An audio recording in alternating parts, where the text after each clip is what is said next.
প্রিয় দর্শক মন্ডলী, আসসালামু আলাইকুম। ঢাকা বিশ্ববিদ্যালয়ের শিক্ষার্থী সাম্য হত্যাকে কেন্দ্র করে ঢাকা বিশ্ববিদ্যালয়ের উপাচার্য এবং প্রক্টরের পদত্যাগ দাবি করতেছে ছাত্রদল। একদিকে সাম্য হত্যা যে ঘটনাটি, সেই ঘটনাটি ঘটেছে সোহরাওয়ার্দী উদ্যানে, যা ঢাকা বিশ্ববিদ্যালয়ের ক্যাম্পাসের ভিতরে না। অপরদিকে ছাত্রদল দাবি করতেছে বিশ্ববিদ্যালয় প্রশাসন সাম্যকে নিরাপত্তা দিতে ব্যর্থ হয়েছে। সেখানে ছাত্রদল পুরো বিশ্ববিদ্যালয় প্রশাসনের পদত্যাগ দাবি না করে শুধুমাত্র উপাচার্য এবং প্রক্টরের পদত্যাগ দাবি করতেছে। এই উপাচার্য এবং প্রক্টরের পদত্যাগের দাবিটা কি শুধুমাত্র সাম্য হত্যাকে কেন্দ্র করে, নাকি এর পিছনে অন্য কিছু আছে? সেই বিষয়টি নিয়ে আলোচনা করতে চাই আজকে। প্রত্যেকটি হত্যাকাণ্ড অত্যন্ত নিন্দনীয় এবং দুঃখের বিষয়। সাম্য হত্যাকাণ্ডের ঘটনায় সবাই ব্যথিত হয়েছে এবং দুঃখিত হয়েছে। বিশেষ করে ঢাকা বিশ্ববিদ্যালয়ের সাথে সম্পর্কিত সবাই এই ঘটনা অত্যন্ত মর্মাহত এবং দুঃখিত। সবাই এই ঘটনার সুষ্ঠু তদন্ত এবং বিচার এবং ক্যাম্পাসের নিরাপত্তা বৃদ্ধির জন্য আওয়াজ তুলতেছে, দাবি তুলতেছে। কিন্তু ছাত্রদলের পাশাপাশি উপাচার্য এবং প্রক্টরের পদত্যাগ দাবি করতেছে। ছাত্রদলের দাবি, বিশ্ববিদ্যালয় প্রশাসন সম্মুখে নিরাপত্তা দিতে ব্যর্থ হয়েছে। বিশ্ববিদ্যালয় প্রশাসনের দায়িত্ব শিক্ষার্থীদের নিরাপত্তা দেওয়া, এটি সত্য। কিন্তু বিশ্ববিদ্যালয় প্রশাসন কি আসলে ক্যাম্পাসের বাইরে শিক্ষার্থীদের সবসময় নিরাপত্তা দিতে পারে? এটা আসলে বাস্তবিক সম্ভব না। সদা তৎপর হলে ক্যাম্পাসের ভিতরে নিরাপত্তা বিধান হয়তো করতে পারে, কিন্তু ক্যাম্পাসের বাইরে একজন শিক্ষার্থী তার নিজের মতো করে চললে সেই অবস্থায় বিশ্ববিদ্যালয় প্রশাসন প্রত্যেকজন ইন্ডিভিজুয়াল শিক্ষার্থীর নিরাপত্তা আসলে দিতে পারে না। এটা সম্ভব না। যেই জায়গায় সম্ভবতর ঘটনা ঘটেছে, এটি ক্যাম্পাসের বাইরে সোহরাওয়ার্দী উদ্যানে। তাই বিশ্ববিদ্যালয় প্রশাসন চাইলে সেখানে বড় কিছু করে ফেলতে পারত, এটা সম্ভব ছিল না।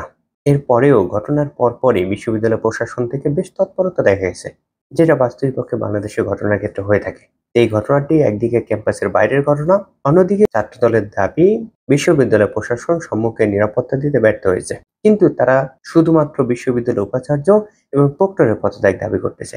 কিন্তু বিশ্ববিদ্যালয় প্রশাসন বলতে শুধুমাত্র উপাচার্য বা প্রক্টর বোঝায় না। বিশ্ববিদ্যালয় প্রশাসনে আরো লোকজন আছে, যেমন উপ উপাচার্য আছে, ট্রেজারার আছে, আরো অনেকেই আছে, যাদের অনেকেই সরাসরিভাবে নিরাপত্তার সাথে জড়িত।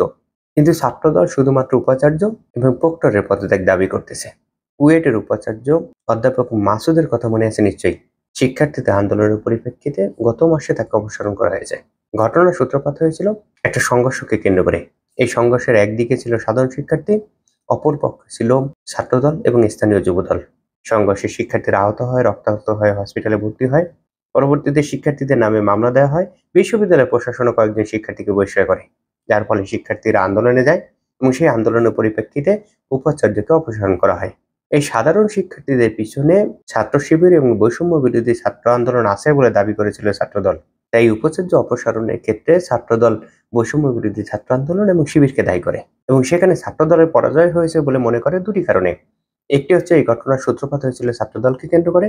দ্বিতীয় ঘটনা হচ্ছে উপাচার্য নিজেও ছাত্র জীবনে ছাত্রদলের রাজনীতির সাথে সরাসরি জড়িত ছিল, তাই তাকে বিএনপি পন্থী উপাচার্য বা বিএনপি সমর্থক উপাচার্য হিসেবে ধরে নেওয়া হয়েছিল। এর কারণে ছাত্রদল মনে করে এখানে তাদের পরাজয় হয়েছে। আরো অন্যান্য বিভিন্ন ঘটনায় রাজনৈতিকভাবে কখনো কখনো বিএনপি এবং ছাত্রদল পিছনে পড়ে গেলেও পরবর্তীতে অন্যান্য ঘটনার মাধ্যমে সেগুলো মেকআপ করা হয়েছে। যেমন সাম্প্রতিক একটা ঘটনা যদি বলি, আওয়ামী লীগের নিষিদ্ধের দাবিতে যে আন্দোলন হয়েছে, সেই আন্দোলনকে কেন্দ্র করে এনসিপি এবং ইসলামপন্থী দলগুলোর ভিতরে, বিশেষ করে জামাতের মধ্যে একটি সখ্যতা গড়ে উঠেছিল। আন্দোলনের পরপরই বিভিন্ন উপায়ে সেই সখ্যতাকে ভেঙে দেওয়া হয়েছে। এই আন্দোলনকে কেন্দ্র করে রাজনৈতিকভাবে বিএনপি কিছুটা পশ্চাতে পড়ে গিয়েছিল। এই দূরত্ব তৈরির মাধ্যমে সেটা অনেকটাই ঘোষানোর চেষ্টা করা হয়েছে। বিভিন্ন সময় আরো অনেক ঘটনা ঘটেছে, বিভিন্ন উপায়ে সেগুলোকে মেকআপ করা হয়েছে। কিন্তু কুয়েটের উপাচার্যকে অপসারণের ঘটনা যে ঘটেছে, সেই ঘটনাটি অন্য কোনোভাবে মেকআপ করা সম্ভব হয়নি। এই ঘটনাটি শুধুমাত্র তখনই মেকআপ করা সম্ভব হবে যখন ছাত্রদল বা বিএনপি জামাতপন্থী অথবা বিএনপি সমর্থক নয় এরকম কোনো উপাচার্যকে অপসারণ করতে পারবে, এবং সেইটা করার জন্য সবচেয়ে উৎকৃষ্ট টার্গেট হতে পারে ঢাকা বিশ্ববিদ্যালয় উপাচার্য। কারণ হচ্ছে ঢাকা বিশ্ববিদ্যালয় উপাচার্যকে শুরু থেকে জামাতপন্থী উপাচার্য হিসেবে ট্যাগ দেওয়া হয়েছে। অপরদিকে বাংলাদেশের অন্যান্য বিশ্ববিদ্যালয়ের তুলনায় ঢাকা বিশ্ববিদ্যালয়ে ছাত্রদলের অবস্থান মোটামুটিভাবে শক্ত। তাই এই বিশ্ববিদ্যালয়ে আন্দোলন করে উপাচার্যকে হটানো সম্ভব বলে মনে করে ছাত্রদল। এই দুটি বিষয় যদি বিবেচনা করা হয়, তবে কুয়েটের ভিসি অপসারণের প্রতিশোধের অন্যতম টার্গেট হতে পারে ঢাকা বিশ্ববিদ্যালয়ের উপাচার্য। সাম্য হত্যার ঘটনা ছাত্রদলকে সেই সুযোগটা করে দিয়েছে, যার ফলে তারা ৭-৫ না ভেবেই উপাচার্য এবং প্রক্টরের পদত্যাগের দাবিতে আন্দোলন শুরু করে।